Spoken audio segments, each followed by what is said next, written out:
Magluluto po ako ngayon ng paksiw na galunggong na mayroong konting baboy.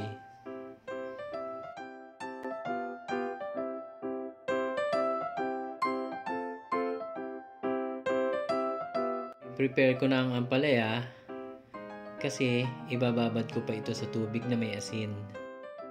Ang ibang gulay nga pala katulad ng okra at talong na i-prepare ko na kanina.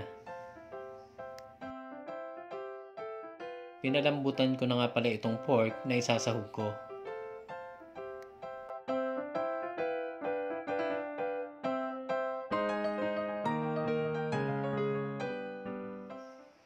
Ito po ang version ng aking paksiw na galunggong. Igigisa ko muna ang bawang.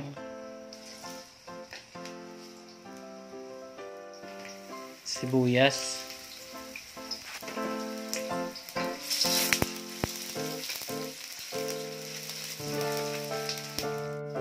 Luya.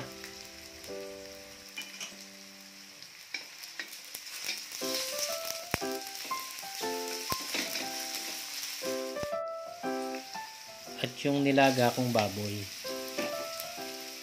Isangkot siya muna natin ito ng mabuti para mas malinamnam ang ating paksiw.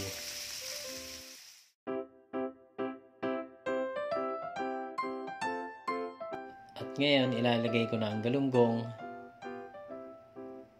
patis,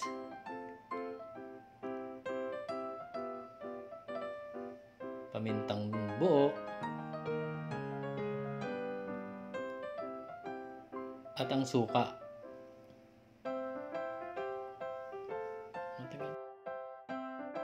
Ilalagay ko nga rin pala yung pinaglagaan ko ng pork.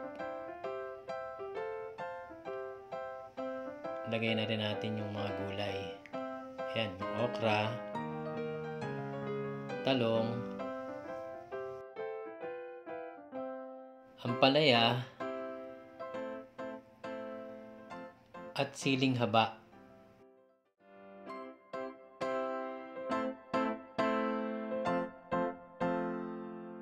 Maglalagay din pala ako dito ng konting asukal para sa balance ng alat at asim.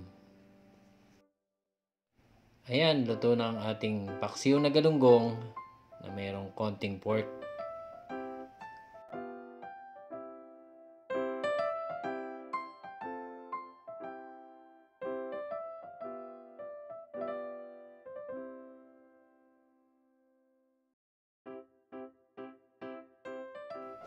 Kung hindi ka pa nakasubscribe sa aming channel, please subscribe. Maraming salamat!